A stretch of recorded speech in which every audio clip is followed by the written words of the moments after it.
An adventure will always be daring, but exploring the unknown, it will always be exhilarating. Good afternoon, everyone. I am Luigi, Vincent, Austria, and we are the Group 1. Join us in exploring the first voyage around the world by Ferdinand Magellan based on the records of Antonio Pigafetta.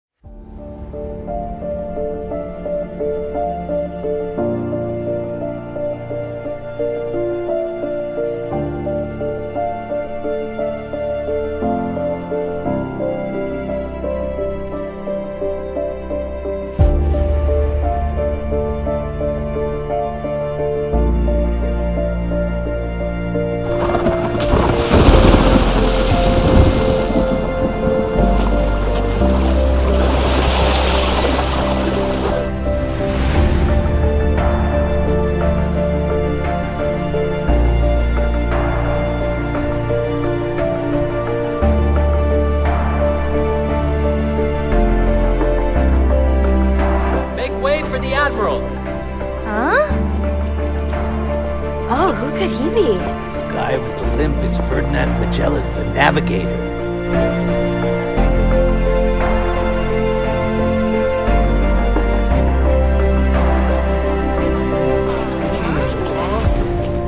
I forbid you from sailing out. We're on orders from King Carlos from Castile, Mr. Ambassador. You know full well you're not allowed in the Maluku Islands. The only route into the Cape of Storms is owned by none other than Portugal.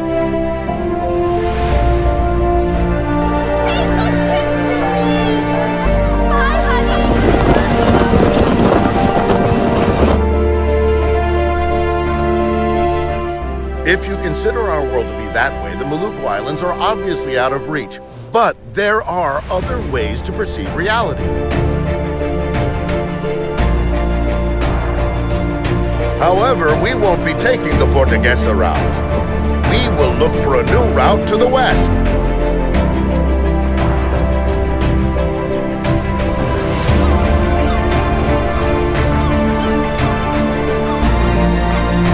We're off to the island. Oh, we kept navigating.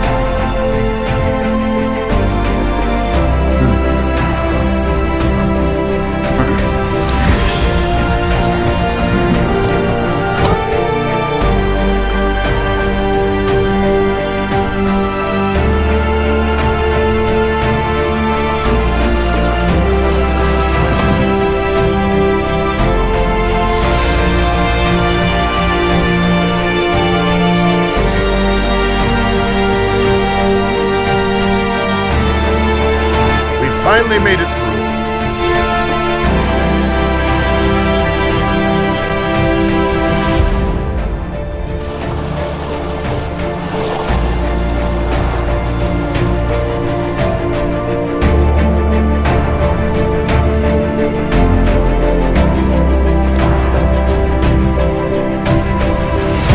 Mamma mia, the savages of these islands are never intense, just as much as...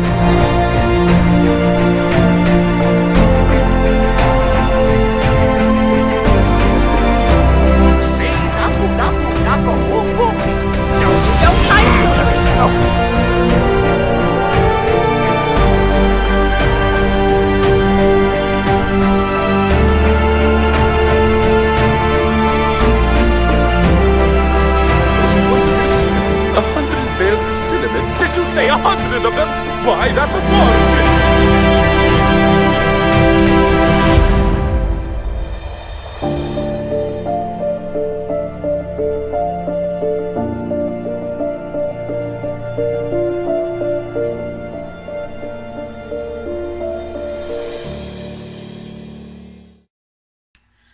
Now that you have seen a glimpse of what this journey would be all about, let me show you another teaser in a form of brochure for this upcoming adventure. Let's tackle it one by one, and let's start with Antonio Pigafetta. Antonio Pigafetta was an Italian scholar and explorer who was born in 1490 and was a native of Vicenza. It was a town in Venice, Italy. He was the one who accompanied Ferdinand Magellan with Juan Sebastian Elcano, and he was Magellan's assistant and journalist. Next is the two important figures in this voyage. And let's start with Magellan. Ferdinand Magellan was a Portuguese, but he served the King of Spain, King Carlos I, to make this voyage happen. Since Magellan is a Portuguese, his Spanish crewmates didn't really like him. Then we all know he died in the Philippines during the Battle of Mactan, and that is when Juan Sebastian Elcano stepped up to be the captain and continue the voyage. They reached Moluccas Island and were able to go back to Spain. The next portion of the brochure will be the artifacts like the official document of the Treaty in Tordesillas, Balangay, and the replica of the Victoria ship. On the other portion are also artifacts that have a contribution in this journey, and we will tackle it later on. At the back of the brochure will be the trail of the voyage around the world, and we will go more into detail later. You have seen our trailer and brochure, and we hope that those got you excited to know more about the first circumnavigation around the world by Ferdinand Magellan as related by Antonio Pigafetta. My name is Dolly Ortiguera, and I'll be discussing the world behind the text. When we say world behind the text, we are evaluating the context of the events. We aim to ask questions such as, who were they? What was their reason for doing what they did? And what was happening in the world as the events occurred? These questions can be answered by analyzing the historical background of the people, time, and place in the context of Ferdinand Magellan's voyage. In the 16th century, exploration was pivotal to the development of an economy. Europe especially wanted to travel to find new trading routes, exploit natural resources, and colonize countries. But back then, technology was underdeveloped. They didn't have accurate and reliable navigational systems as we do now, and information was hard to pass to the rest of the world. So they had incomplete sketches of bodies of land with inaccurate sizes and, most importantly, flat. At this time, there had been no evidence that disproved the flat earth theory. Of course, we all know by now that the earth is round. However, these people thought that if you travel too far, you would fall down the edge of the world. And it seems in this story that Ferdinand Magellan was ready to take on that risk. Now, why did they even feel the need to travel around the world? Well, one of the reasons is because before the voyage, they didn't have refrigerators. In order to preserve their food, they would have to use natural resources, and these include spices. Spices were abundant in Moluccas, Indonesia, in Asia, or Spice Islands, which is the destination of Ferdinand Magellan's voyage. Now, at this time, Spain and Portugal were the super countries of the world.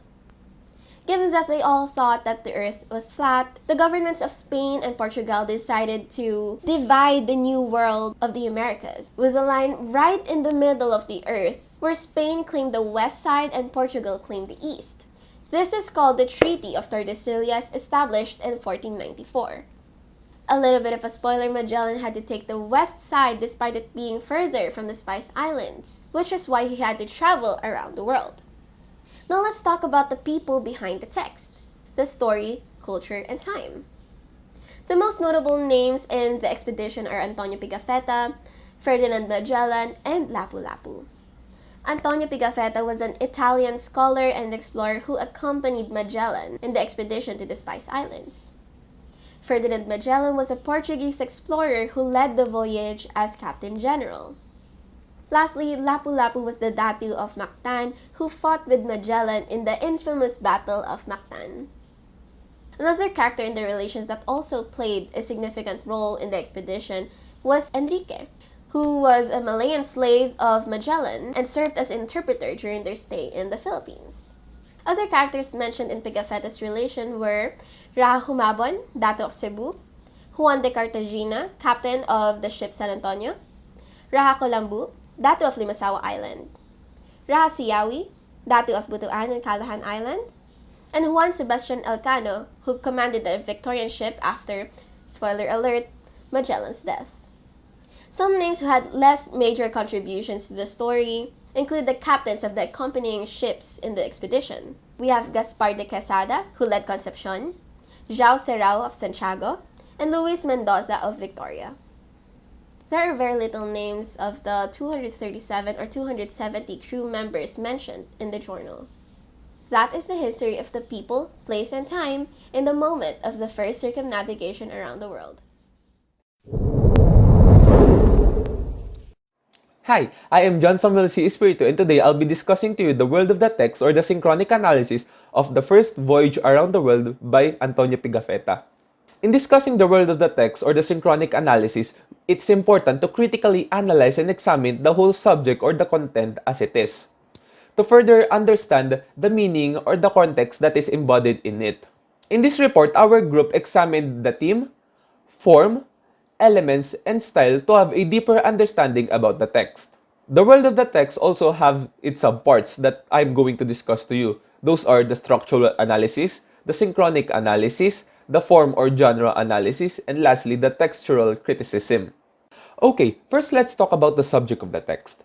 Antonio Pigafetta's first voyage around the world is about a Portuguese explorer, Ferdinand Magellan himself, and his journey to circumnavigate the globe, with a goal to find a western route to the Spice Island and open a new trading route for Spain. A Spanish expedition had set to sail. The voyage he led updated the world's geography. It also proved that the world is not flat, and it also made the first record of existence of Filipinos and their culture, and brought upon Catholicism in the Philippines.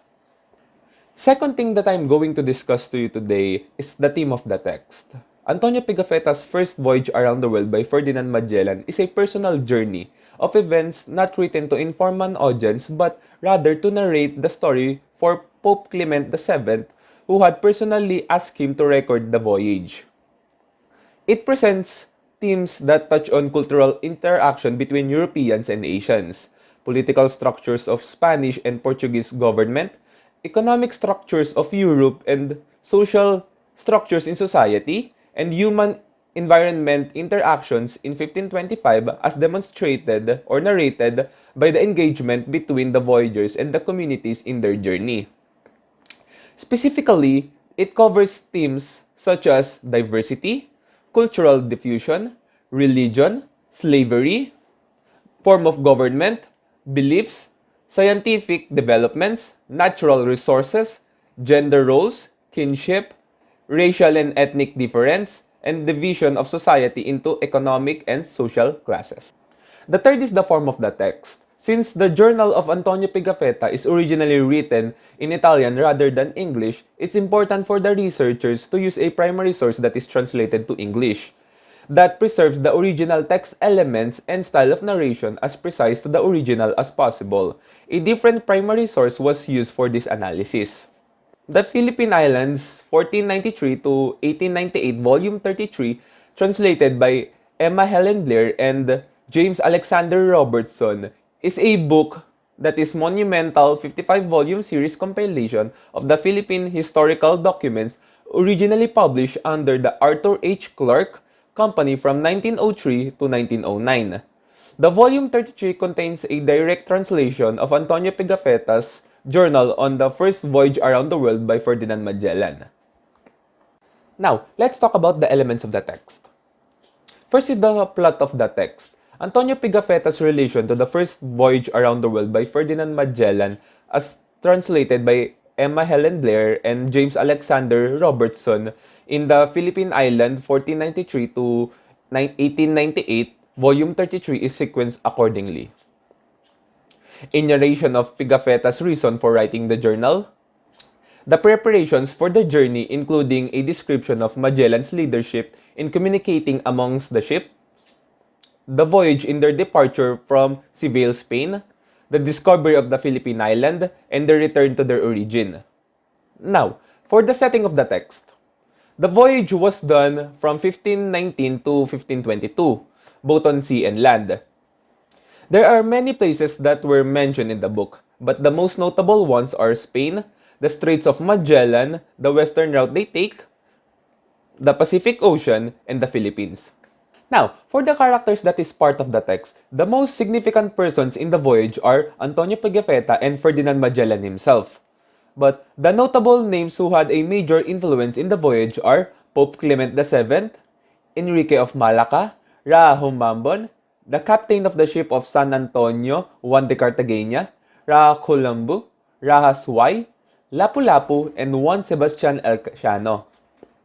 Some names who had less major contributions includes the captain of the accompanying ships, Victoria, Concepcion, and Santiago.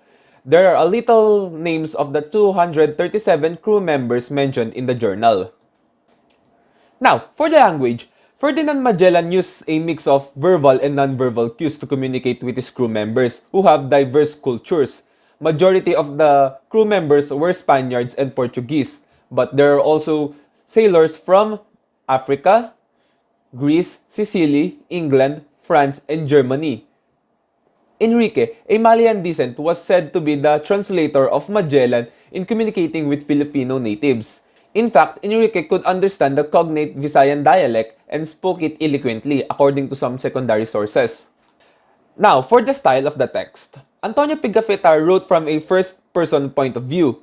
It seems as he have recorded those experiences right after they occurred. However, there is no evidence that shows the indicated time interval when he have recorded those experiences, which have been an additional information or contributed detail for the accuracy of his memory in relation to its entirety.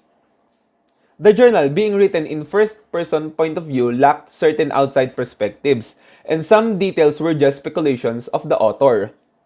Therefore, Pigafetta's journal can serve as a great primary source of the events of Magellan's voyage, but bias, prejudice, and certain facts must be deliberated before using it as a sole source of information.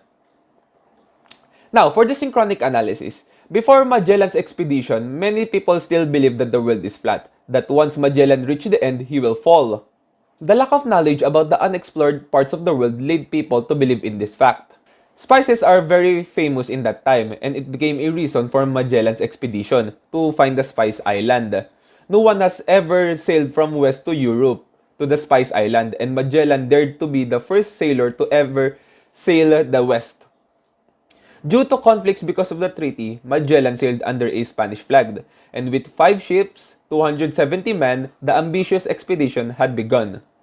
The fleet under Ferdinand Magellan sailed across the Pacific Ocean using the path they discovered, the Straits of Magellan.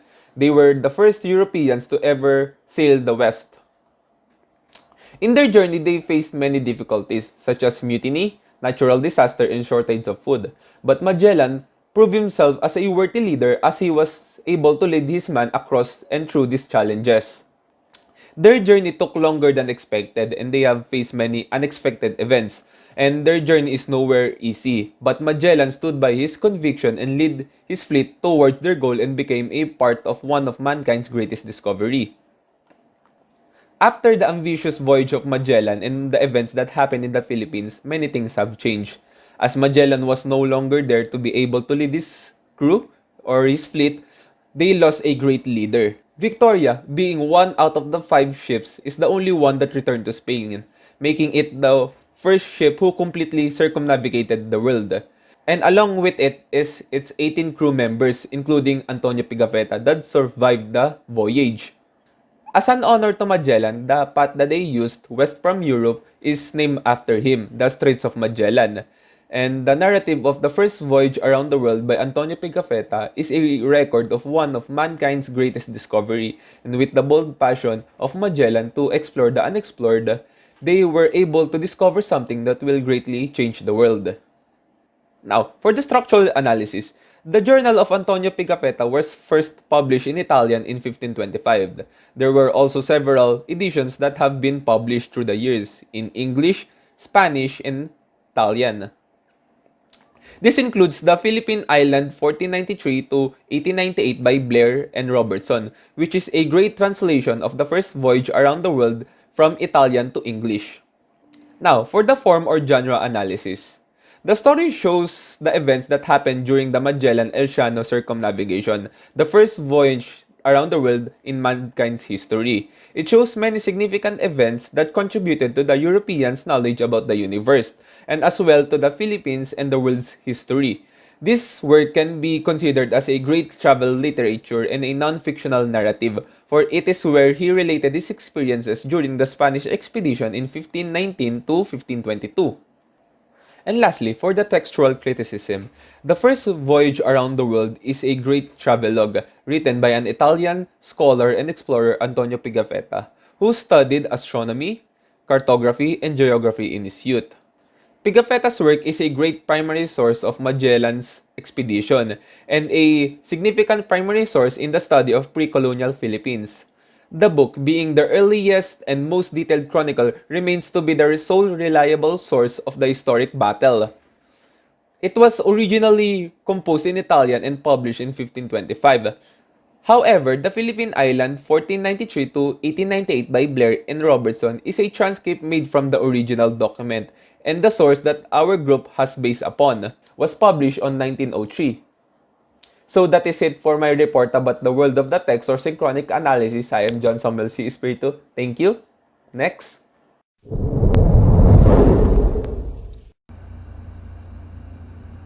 Thank you for that report on the world of the text or synchronic analysis. Good afternoon, Sir Piscos and classmates. I am Andrea de la Cruz and I'll be presenting our intertextual analysis on the first voyage around the world by Antonio Pigafetta.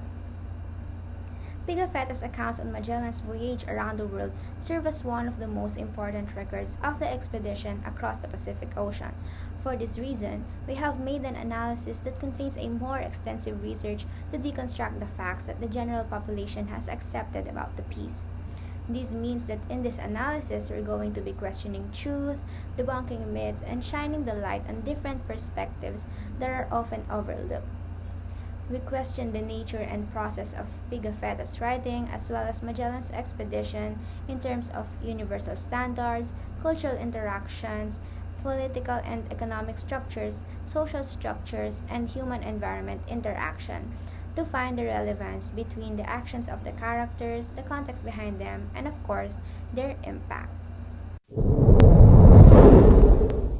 Now is the time to question the facts taught to us in school and to debunk myths that stretch the truth.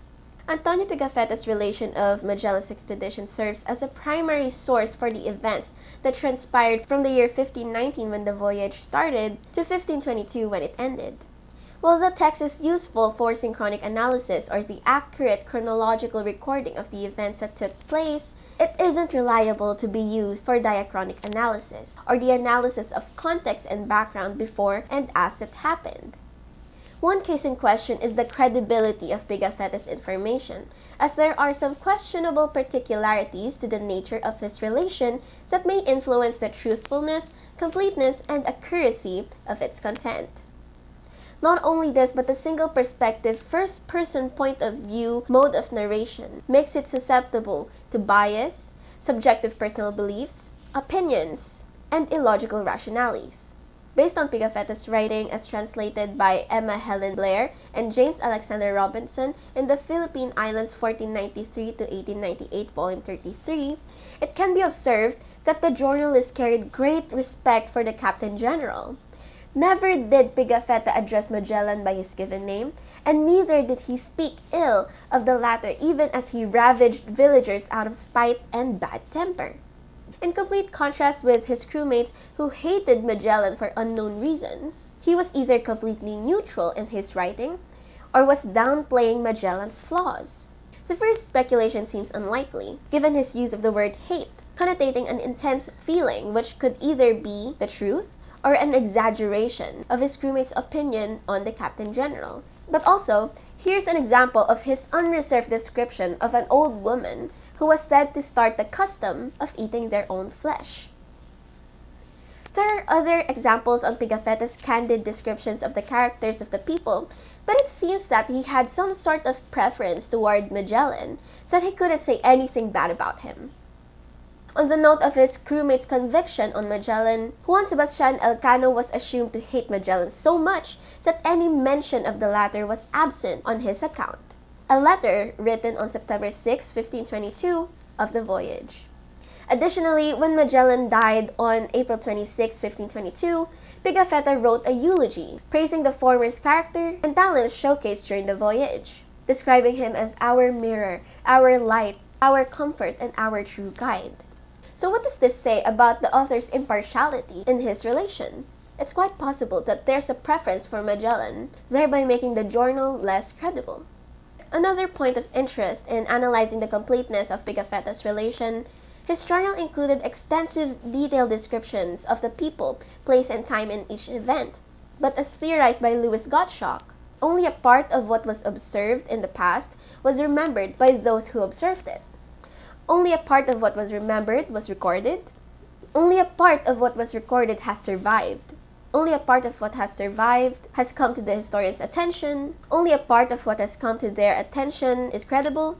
Only a part of what is credible has been grasped. And only a part of what has been grasped can be expounded or narrated by the historian.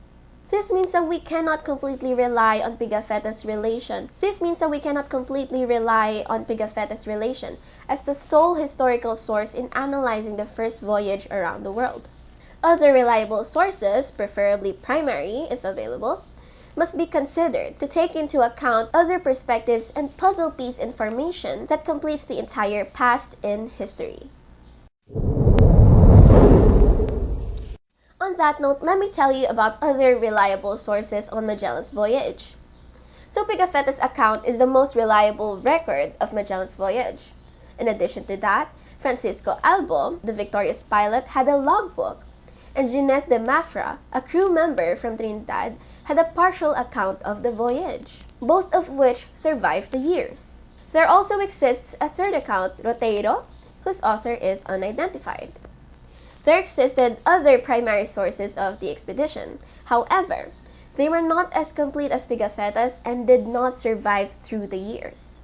The recorded number of other primary sources that existed is 11, including the 2 previously stated. The rest are from Giovanni Battista, 2 letters from December 21st, 1521 to October 21st, 1525. From Hernando de Bustamante, a deposition on October 8, 1522. From Juan Sebastian Elcano, a letter written on September 6, 1522.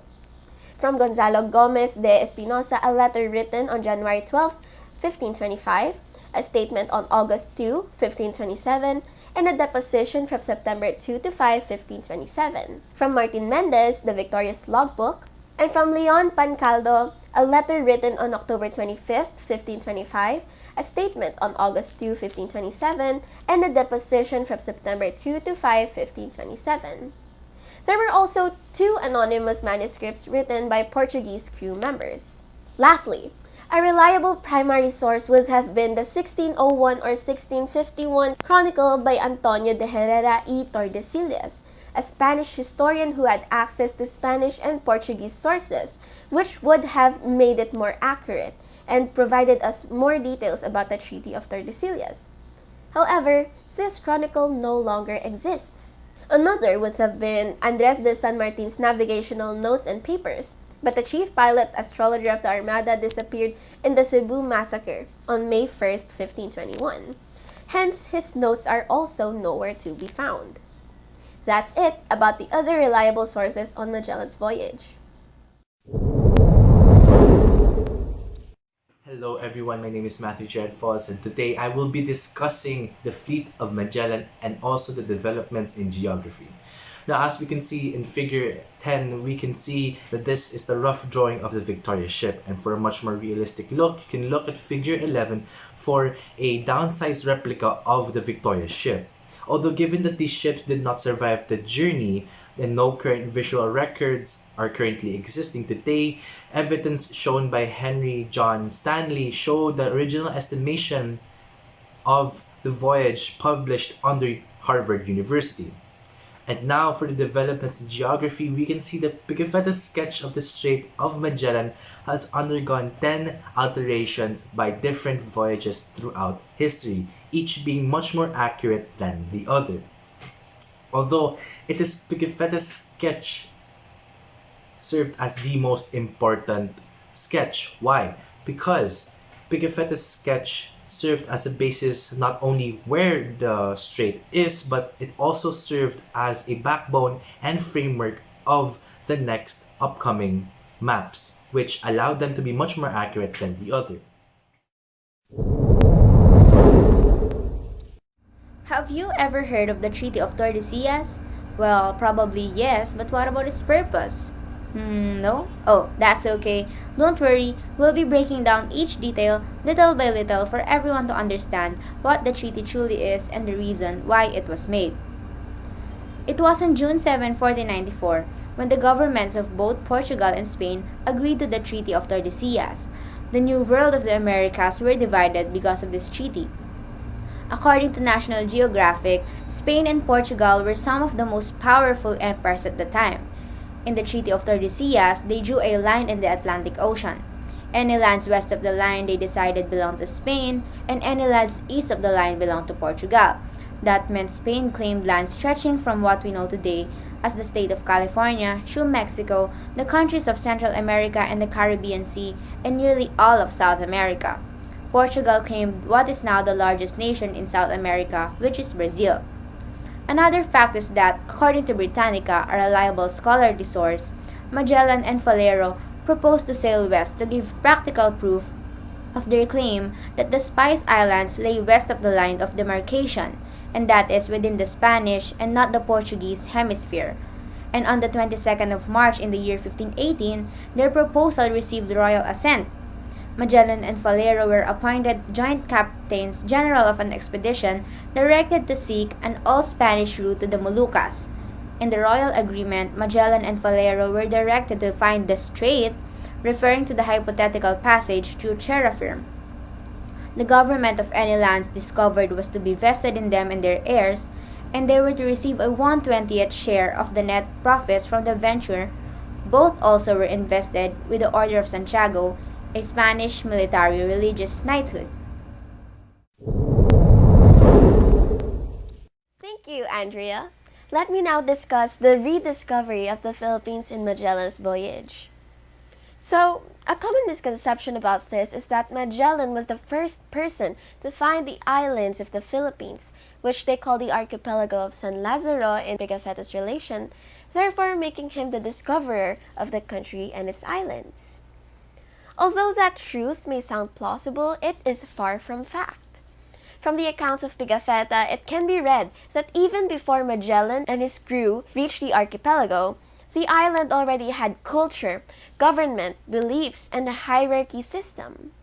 The descriptions about the natives went on for pages in the journal, providing an extensive knowledge about the early inhabitants in the island. So, no, Magellan did not discover the Philippines for the first time. He rediscovered it for the first time in European history, but not world history. Now, Magellan and his men did have a great experience in the island. Well, before they were killed by Lapu-Lapu's forces. Here are some artifacts from their time with Raja Humabon and Raja Siawi. Here we have some spices in Magellan's possession which he presented to Raja Humabon. Cloves, cinnamon, pepper, ginger, nutmeg, mace, gold, and others that were not stated by Pigafetta. Now here's what we call pintados. This is what some of the natives of the archipelago of San Lazaro or Philippines look like. Their tattoos indicate war, and the more tattoos you have, the more you have fought, which is a symbol of bravery and strength. Now here's a sketch of the balangay of the natives in 1521. These are Raja Humabon's gifts to Magellan. Porcelain jars covered with leaves and full of raw rice, and 2 very large orade fish. These are Magellan's possessions that he presented to Raja Humabon. Red and yellow Turkish-style garments, a red cap, cloth of various colors, linen, coral ornaments, and artillery. Here are the weapons used against Magellan during the Battle of Mactan: bamboo spear and poison arrow. And lastly, these are the food, plants, and other resources in the archipelago of San Lazaro or Philippines mentioned in Pigafetta's relation: rice, ginger, coconuts, bananas, oranges, lemons, millet, panicum, sorgo, wax, and gold. That's it for the artifacts from the Philippines that are mentioned in the journal.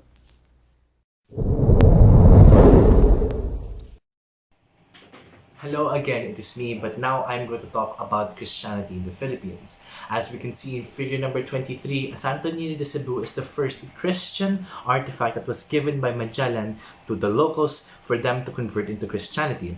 And although it is important to note that Magellan did not introduce the first belief system in the Philippines because the locals already had their own belief system prior to their arrival.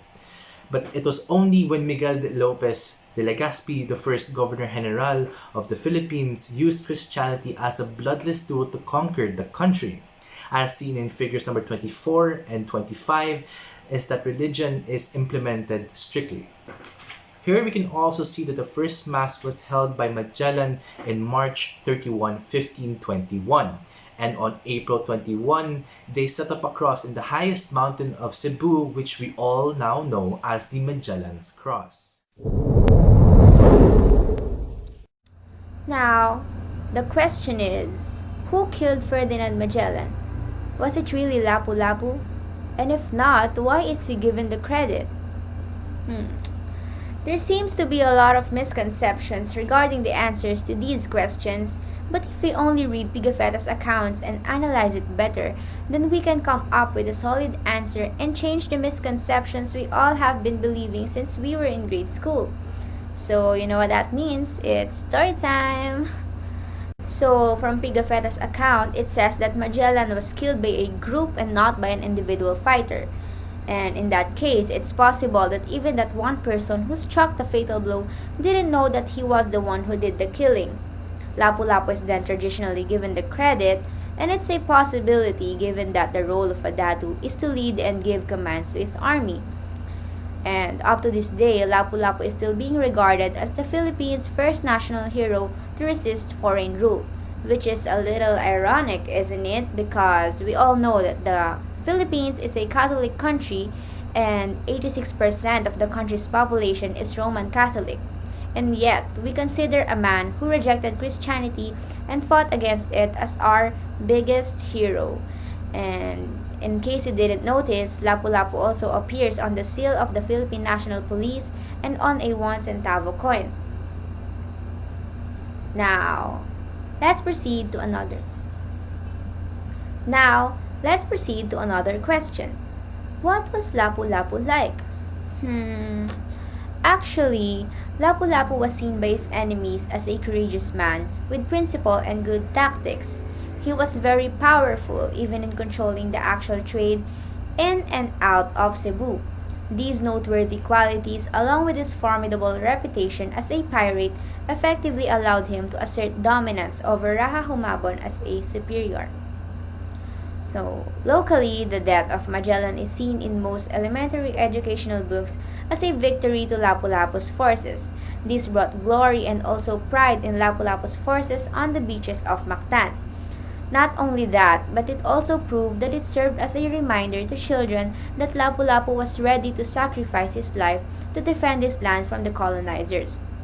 Due to this, it instilled that the act of heroism that he showed was honorable and also for the greater good of the entire island.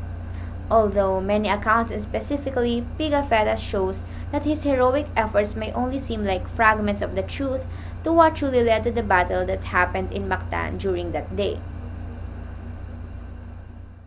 According to the accounts of Pigafetta, Magellan's purpose of arrival is to discover spices ordered by the King of Spain. And not only that, but it is provided that the earth is indeed round and that there is the land beyond the horizon. So, allegedly claiming that Magellan was there to colonize Cebu would be a contradiction of their purpose and also a contradiction to their research. Although in the perspective of Magellan, their actions are true without any threat, but in the perspective of a local in the area, their actions might seem a little suspicious. So, in Pigafetta's accounts, it can easily be understood that there is a difference when it comes to culture in the natives and in Magellan's crew members, which might brew a misunderstanding with their purpose of visit. So, instead of Magellan trying to be accustomed to the cultures of the land, they decided to introduce Christianity to the locals, performing miracles, providing goods, providing protection to the people and their raha. Many found the miracles as a reason to convert to Christianity, but to some, it served as a key tool in colonizing a group of people. The locals were as welcoming as they were, they did not reject the offer of converting to Christianity, and although some proved difficult, eventually, after many deeds were done, they converted.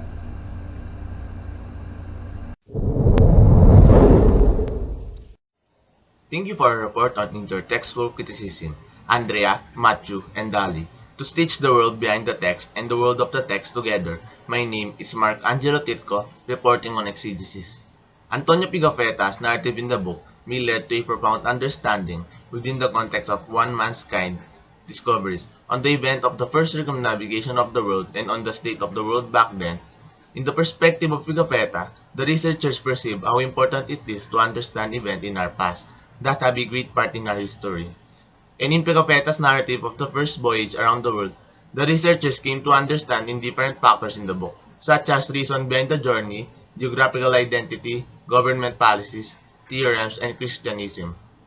A deeper understanding and research were used for more precise contextual analysis of the text. The first voyage around the world said to have the objective of finding the Spice Islands, otherwise known as Moluccas, Indonesia.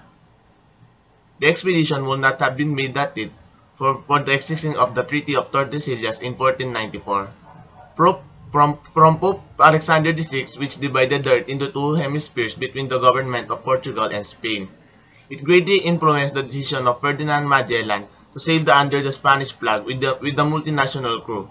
From the other side of Indonesia, even though everyone thought he was going to fall off the edge of the world, given that there was no evidence that the earth was round. At that time, Magellan was willing to prove this theory.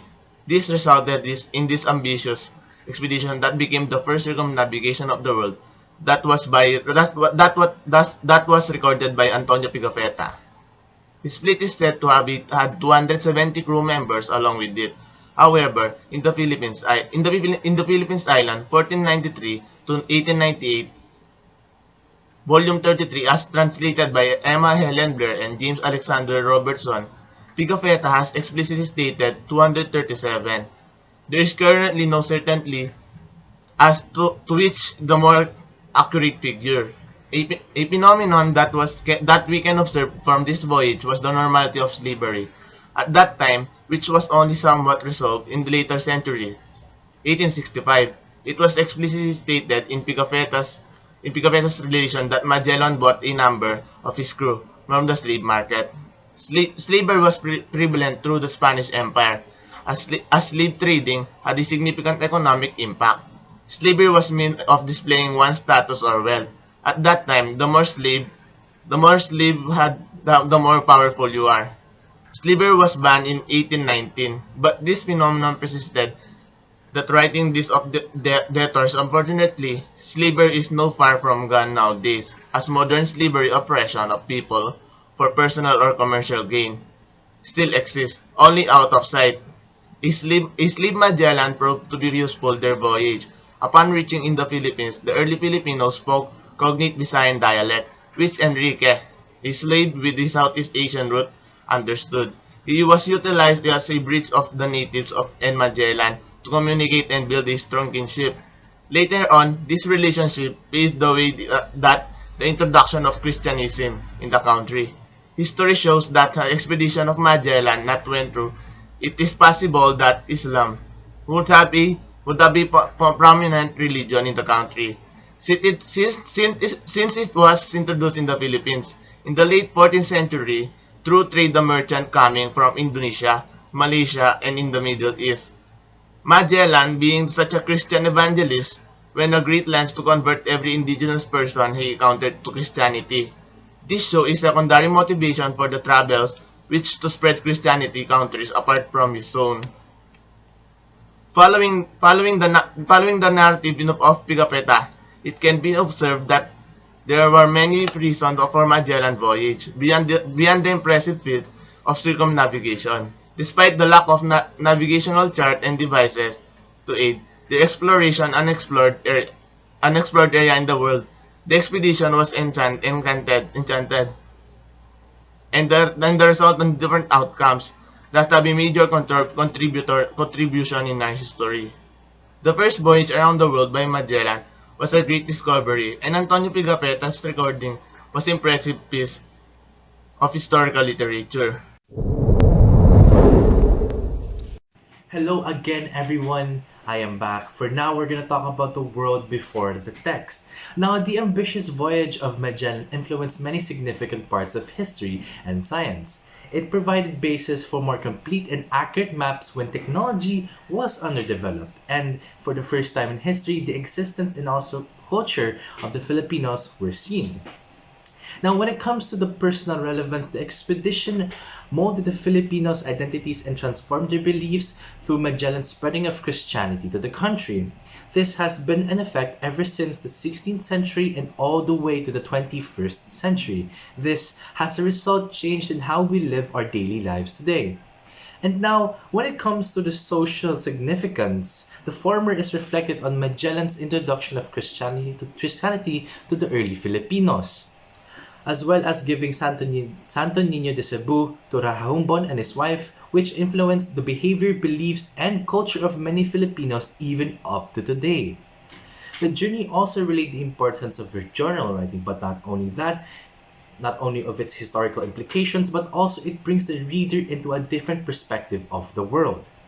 Now, second to the last is national significance. Now, the first voyage served as a major turning point of history for the nation through Magellan's rediscovery of the Philippine Islands. Take note, it is not the discovery, but the rediscovery of the islands, since the initial discovery was made by the locals and the natives of the island and not Magellan himself.